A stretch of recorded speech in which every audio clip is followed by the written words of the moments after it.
الکا bag لیے مندر کے اندر چلی گئی اور اس کے کچھ ہی دیر بعد اندر کسی جگہ روشنی دکھائی دینے لگی۔ الکا نے کوئی لیمپ جلایا تھا۔ میں اس دوسرے آدمی کے ساتھ باہر چبوترے پر ہی بیٹھا رہا۔ اس وقت بھی میرا ذہن بہت الجھ گیا تھا۔ الکا اس ویران مندر میں کیا کرنے گئی تھی؟ مندر ٹوٹا پھوٹا تھا اور یہ بھی نہیں سوچا جا سکتا تھا کہ یہاں کوئی پوجا پاٹ کی جاتی ہوگی۔ باہر بکھرے ہوئے پتھر دیکھ کر تو یہ اندازہ لگایا ہی جا سکتا تھا کہ اس طرف تو کوئی پجاری بھی کبھی بھول کر نہیں آیا ہوگا۔ الکا نے اندر سے پکار کر کچھ کہا تو اس آدمی نے اٹھ کر گاڑی کے ہیڈ لیمپس روشن کر دیے۔ گاڑی کا رخ مندر کی طرف تھا اور روشنی سیدھی پڑ رہی تھی۔ صرف 1 منٹ بعد الکا مندر کے دروازے سے برآمد ہوئی تو اسے دیکھ کر مجھے سینے میں سانس رکتا ہوا محسوس ہونے لگا۔ الکا مندر کے اس کمرے سے برآمد ہوئی تو اس نے عجیب و غریب اور مختصر سا لباس پہنا ہوا تھا۔ الکا ہمارے قریب ہی چبوترے پر بیٹھ گئی۔ اس نے اپنا بیگ ایک بار پھر کھول لیا اور گاڑی کے ہیڈ لیمپس کی روشنی میں میک اپ کرنے لگی۔ تقریباً آدھے گھنٹے بعد ہم گاڑی میں آ گئے۔ اس مرتبہ الکا آگے پیسنجر سیٹ پر بیٹھی تھی اور میں پچھلی سیٹ پر ہی تھا۔ الکا کو دیکھ کر کوئی بھی نہیں کہہ سکتا تھا کہ وہ بیوہ عورت ہے۔ لینڈ کروزر پہاڑیوں سے نکل کر پھر سڑک پر آ گئی اور تیزی سے ایک طرف دوڑنے لگی۔ دلواڑہ کے جین مندر اب بہت پیچھے رہ گئے تھے۔ گاڑی ایک بار پھر پہاڑیوں میں تنگ سے راستے پر مڑ گئی۔ چٹانوں میں پیچ و خم کھاتا ہوا یہ راستہ بتدریج بلندی کی طرف جا رہا تھا اور آخر کار گاڑی نشیب میں اترنے لگی اور ایک چٹان کے اوپر سے گھومتے ہی رک گئی۔ وہ 3 کمروں پر مشتمل ایک مختصر سی عمارت تھی جس کے ساتھ ہی خاردار تاروں کا ایک گیٹ بنا ہوا تھا۔ خاردار تاروں کی باڑ دائیں بائیں پہاڑیوں میں دور تک چلی گئی تھی۔ اس باڑ نے غالباً کئی مربع میل تک کا علاقہ گھیرے میں لے رکھا تھا۔ گیٹ کے سامنے گاڑی رکتے ہی 2 آدمی سامنے آ گئے۔ ان دونوں کے ہاتھوں میں آٹومیٹک رائفلیں تھیں۔ ان میں سے ایک تو گیٹ کے اندر ہی رائفل تانے کھڑا رہا اور دوسرا گیٹ کھول کر گاڑی کے قریب آ گیا۔ کون ہو تم لوگ اور اس طرف کیسے آ گئے؟ گارڈ کے لہجے میں کرختگی تھی اور ڈرائیور گہرا سانس لیتے ہوئے بولا، اس کا مطلب ہے تمہیں ابھی تک اطلاع نہیں دی گئی؟ کیسی اطلاع؟ گارڈ نے اسے گھورا۔ گورکھ سنگھ کو فون پر بتاؤ، تارا بائی گیٹ پر انتظار کر رہی ہے، ڈرائیور نے کہا۔ اس مرتبہ اس کا لہجہ بھی کھردرا تھا۔ تارا بائی؟ گارڈ زیر لب بڑبڑایا۔ اس نے جھک کر دوسری سیٹ پر بیٹھی ہوئی الکا کی طرف دیکھا، پھر میری طرف دیکھنے لگے۔ یہ کون ہے؟ اس نے میری طرف دیکھتے ہوئے ڈرائیور سے پوچھا۔ تارا بائی کا سرکاری گارڈ انسپکٹر رمیش جے پور سے اس کے ساتھ آیا ہے۔ اب تم جاؤ اور گورکھ سنگھ کو اطلاع کر دو۔ اگر تارا بائی واپس چلی گئی تو تمہاری نوکری ختم ہو جائے گی۔ گارڈ چند لمحے الجھی ہوئی نظروں سے ڈرائیور اور الکا کو دیکھتا رہا، پھر گیٹ کے اندر چلا گیا۔ اس نے دوسرے گارڈ سے کچھ کہا اور عمارت میں غائب ہو گیا۔ اس کی واپسی تقریباً 3 منٹ بعد ہوئی تھی۔ اس نے دوسرے گارڈ کو اشارہ کیا۔ اس نے آگے بڑھ کر گیٹ کھول دیا اور گاڑی حرکت میں آ گئی۔ تقریباً 100 گز آگے ایک اور چٹان کے گرد گھومتے ہی میں چونک گیا۔ سامنے نشیب میں روشنیوں کا جھرمٹ سا تھا۔ ادھر ادھر بھی کچھ روشنیاں بکھری ہوئی نظر آ رہی تھیں۔ یہ وہ کیمپ ہے جہاں پاکستانی نوجوانوں کو دہشت گردی کی تربیت دی جاتی ہے، الکا نے نشیب کی طرف اشارہ کرتے ہوئے کہا۔ گورکھ سنگھ اس کیمپ کا ڈپٹی کمانڈر ہے۔ یہاں آنے کے لیے یہی ایک طریقہ تھا جو ہم نے اپنایا ہے۔ وہ چند لمحوں کو خاموش ہوئی، پھر بات جاری رکھتے ہوئے بولی، میں تمہیں دکھانا چاہتی تھی کہ یہاں کیا ہو رہا ہے اور کس طرح انسانی بم تیار کیے جاتے ہیں۔ تم جو کچھ بھی دیکھو ذہن نشین کرتے رہنا۔ واپس جا کر میں تمہیں کچھ اور ایسی چیزیں دوں گی جو تم اپنے ساتھ لے جا سکو گے۔ میں نشیب میں جگمگاتی ہوئی ان روشنیوں کو دیکھ رہا تھا۔ دہشت گردی کی تربیت کا یہ کیمپ بہت محفوظ جگہ پر لگایا گیا تھا۔ کوئی سوچ بھی نہیں سکتا تھا کہ ان پہاڑیوں میں کیا ہو رہا ہے۔ ہم چند منٹ میں ہی دہشت گردوں کی اس بستی میں پہنچ گئے۔ فوجی بیرک نما چند عمارتیں تو قریب قریب تھیں اور ایسی ہی کچھ عمارتیں ادھر ادھر بکھری ہوئی تھیں۔ یہ کیمپ شہر سے کم از کم 15 میل کے فاصلے پر تھا۔ بجلی اور ٹیلی فون کی لائنیں خاص طور پر یہاں تک لائی گئی تھیں۔ اگرچہ رات کا 1 بجنے والا تھا مگر کیمپ میں خاصی گہما گہمی نظر آ رہی تھی۔ الکا مجھے بتا رہی تھی کہ یہاں ساری سرگرمیاں رات ہی کو ہوتی ہیں، صرف فائرنگ دن کے وقت کرائی جاتی ہے۔ گاڑی ایک الگ تھلگ کاٹیج نما عمارت کے سامنے رک گئی۔ اس وقت ایک آدمی کاٹیج کے باہر نکلا۔ وہ خاصا لہیم شہیم آدمی تھا۔ اس نے پینٹ اور ٹی شرٹ پہن رکھی تھی۔ ماتھے پر کشکا بھی نظر آ رہا تھا جو اس کے کٹر ہندو ہونے کی نشاندہی کر رہا تھا۔ وہ اس کیمپ کا ڈپٹی کمانڈر گورکھ سنگھ تھا۔ اس کے ہونٹوں پر بڑی مکارانہ مسکراہٹ تھی، جبکہ الکا کی مسکراہٹ قیامت ڈھا رہی تھی۔ الکا گورکھ سنگھ کے ساتھ کاٹیج کے اندر چلی گئی، جبکہ ہمیں ایک اور آدمی کے سپرد کر دیا گیا۔ وہ ہمیں ایک اور بیرک کے کمرے میں چھوڑ کر چلا گیا۔ ہم کچھ دیر وہاں بیٹھے رہے اور پھر باہر نکل آئے۔ میرے ساتھ آنے والا وہ شخص بھان سنگھ تھا۔ وہ اس سے پہلے بھی یہاں آ چکا تھا۔ وہ مجھے مختلف بیرکوں میں گھماتا رہا۔ ہر بیرک میں کوئی نہ کوئی سرگرمی دکھائی دے رہی تھی۔ مجھے اپنے ان پاکستانی نوجوانوں کو دیکھ کر افسوس ہو رہا تھا جو یہاں دہشت گردی کی تربیت حاصل کر رہے تھے۔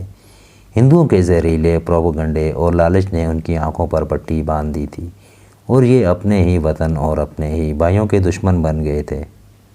ہم تقریباً 2 گھنٹوں تک گھومتے رہے۔ ہمیں کسی نے روکنے یا ٹوکنے کی کوشش نہیں کی تھی۔ روک ٹوک صرف بیرونی گیٹ پر تھی۔ اس گیٹ سے اندر آنے والے کو اپنا ہی سمجھا جاتا تھا اور اس پر کسی بھی طرف آنے جانے پر کوئی پابندی نہیں تھی۔ ہم دوبارہ اس کمرے میں آ گئے۔ بھان سنگھ کرسی پر بیٹھتے بیٹھتے اونگنے لگا۔ میں اٹھ کر کمرے سے باہر آ گیا۔ کچھ دیر دروازے کے سامنے کھڑا رہا، پھر ادھر ادھر گھومنے لگا۔ ایک بیرک کے سامنے سے گزرتے ہوئے میں ٹھٹک کر رک گیا۔ ایک دروازے کے پیچھے سے دبے دبے نسوانی کیکوں کی آواز سنائی دے رہی تھی۔ میں دروازے کے سامنے رک گیا۔ پہلے محتاط نگاہوں سے ادھر ادھر دیکھا اور پھر دروازے میں جھانکنے کی کوشش کرنے لگا، مگر کامیاب نہیں ہو سکا۔ میں نے دروازے پر ہاتھ رکھ کر ہلکا سا دباؤ ڈالا تو آواز پیدا کیے بغیر دروازہ کھلتا چلا گیا اور پھر اندر کا منظر دیکھ کر میرا دماغ پھک سے اڑ گیا۔ اندر کا منظر دیکھ کر میں حیران رہ گیا۔ وہ 2 نوجوان تھے جو اپنے حلیوں سے ویشی ہی لگ رہے تھے۔ بڑے ہوئے بال اور شیو بھی بڑی ہوئی تھی۔ ان کی حرکتیں بھی ویشیوں سے مختلف نہیں تھیں۔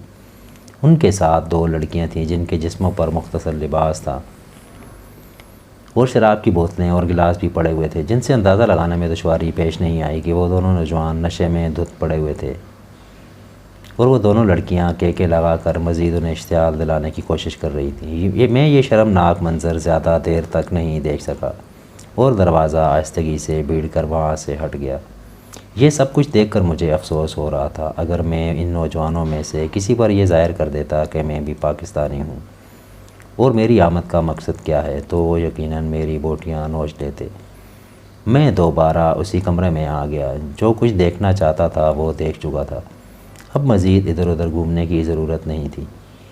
یہاں آنے کا میرا مقصد پورا ہو گیا تھا۔ میں کرسی پر بیٹھا اونگ رہا تھا کہ بھان سنگھ نے مجھے جگا دیا۔ اس وقت دن کی روشنی پھیلنے لگی تھی اور وہ بھی دروازے کے قریب کھڑا تھا جو شروع میں ہمیں یہاں چھوڑ گیا تھا۔ اس وقت دن کا ہلکا سا اجالا پھیلنے لگا تھا۔ ہم ڈپٹی کمانڈر گورکھ سنگھ کے کاٹیج کے سامنے آ گئے جہاں لینڈ کروزر کھڑی تھی۔ الکا پچھلی سیٹ پر بیٹھی ہوئی تھی۔ اسے دیکھ کر مجھے اندازہ لگانے میں دشواری پیش نہیں آئی کہ اس کا کیسے گزری ہے۔ بھان سنگھ نے اسٹیئرنگ سنبھال لیا اور میں پیسنجر سیٹ پر بیٹھ گیا۔ انجن سٹارٹ ہوا اور گاڑی حرکت میں آ گئی۔ واپسی پر لینڈ کروزر پھر پہاڑیوں میں اسی تنگ راستے پر مڑ گئی اور آخر کار اس ٹوٹے پھوٹے مندر کے سامنے پہنچ کر رک گئی۔ الکا بیگ اٹھا کر مندر کے اندر چلی گئی۔ میں اپنی سیٹ پر ہی بیٹھا رہا تھا۔ تقریباً آدھے گھنٹے بعد الکا مندر سے برآمد ہوئی۔ اب وہ بالکل بدلی ہوئی نظر آ رہی تھی۔ نہ ماتھے پر بندیا، نہ ہونٹوں پر لپسٹک، چہرے پر میک اپ کا ہلکا کوئی نشان بھی نظر نہیں آ رہا تھا۔ جسم پر وہی نیلے کنارے والی کاٹن کی سفید ساڑی۔ وہ جڑی ہوئی معصوم سی بیوہ تھی۔ بھان سنگھ کو ہوٹل پیلیس کے قریب اتار دیا گیا اور ڈرائیونگ سیٹ الکا نے سنبھال لی۔ اس کے بعد ہم سیدھے آشرم ہی آئے تھے۔ اس وقت سورج طلوع ہو رہا تھا۔ رات پر جاگنے کی وجہ سے میری آنکھوں میں مرچیں سی لگ رہی تھیں۔ راتا ہمیں دیکھتے ہی رسوئی میں گھس گئی۔ ناشتہ کرنے کے بعد میں تہہ خانے میں آ گیا اور بستر پر گرتے ہی نیند کی گہری آغوش میں پہنچ گیا۔ 4 بجے کے قریب آنکھ کھلی تو کمرے کے سامنے کچھ چیزیں رکھی ہوئی دیکھ کر میں چونک گیا۔ میں دروازے کے قریب پہنچ کر ان چیزوں کو دیکھنے لگا۔ ایک رنگین ٹی وی اور VCR کے علاوہ ایک چھوٹی سی ٹیبل پر ایک عدد فلم پروجیکٹر، ایک اسکرین اور ایک باکس رکھا ہوا تھا جو زیادہ بڑا نہیں تھا۔ میں باتھ روم میں گھس گیا اور کتنی ہی دیر تک ٹھنڈے پانی کے شاور کے نیچے کھڑا رہا، اور جب باہر نکلا تو الکا کمرے میں موجود تھی۔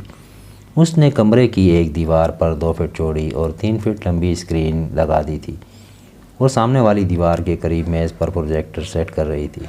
ٹی وی اور VCR وہ پہلے ہی کمرے کے ایک کونے میں سیٹ کر چکی تھی۔ یہ سب کیا ہے؟ میں نے سوالیہ نگاہوں سے الکا کی طرف دیکھا۔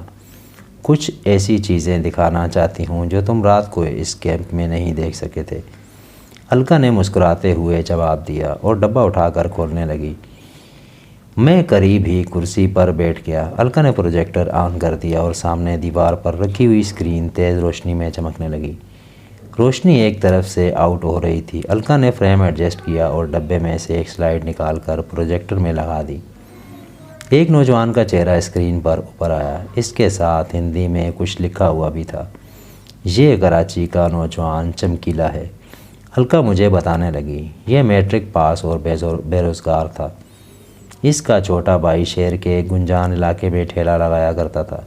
پولیس کو بھتہ نہ دینے پر جھگڑا ہوا، پولیس اسے اٹھا کر تانے میں بند کر دیا اور وہ تشدد کے دوران ہلاک ہو گیا۔ چمکیلے نے انتقام لینے کے لیے ایک پولیس والے کو قتل کر دیا اور اس طرح چمکیلے اور پولیس میں آنکھ مچولی شروع ہو گئی۔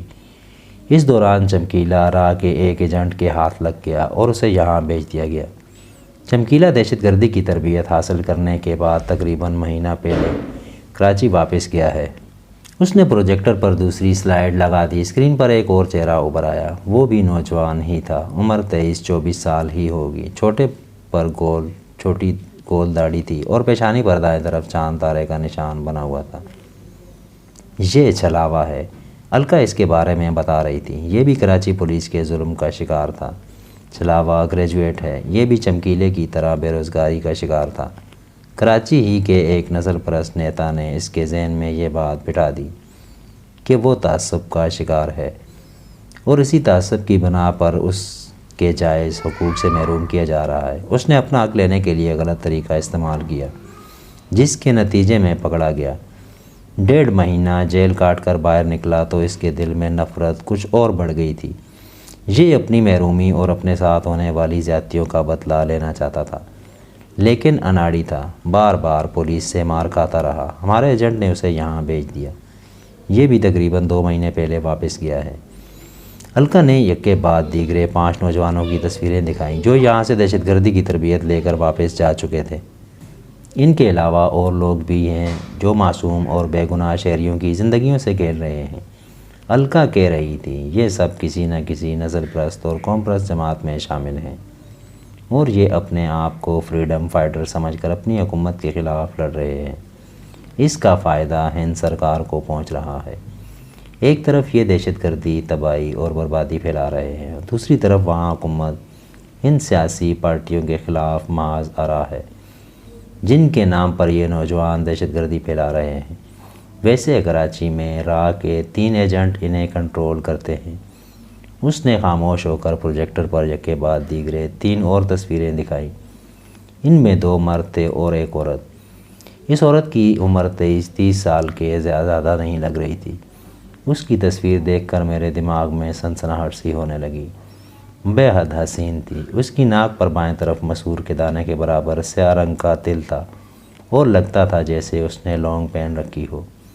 یہ جگنو ہے، الکا اس کے بارے میں بتا رہی تھی۔ پورے پاکستان میں اگرچہ راہ کے کئی ایجنٹ پھیلے ہوئے ہیں، مگر جگنو ان میں سے سب سے زیادہ خطرناک ہے۔ اس کے پاس اور بھی کئی حسین لڑکیاں ہیں جن کے ذریعے وہ نوجوانوں کو پھانستی اور انہیں بلیک میل کر کے اپنے طور پر ان سے کام لیتی رہتی ہے۔ وہ چند لمحوں کو خاموش ہوئی، پھر بات جاری رکھتے ہوئے بولی، میں یہ سب کچھ تمہیں اس لیے بتا رہی ہوں کہ جب تم کراچی پہنچو تو ان لوگوں کی نشاندہی کر کے اپنے نمبر بنا سکو۔ تمہیں سامنے آنے کی بھی ضرورت نہیں، لیکن میرا خیال ہے کہ اگر تم سامنے آ بھی جاؤ تو ان کی گرفتاری کے بدلے تمہیں حکومت تمہارے گناہ معاف کر سکتی ہے۔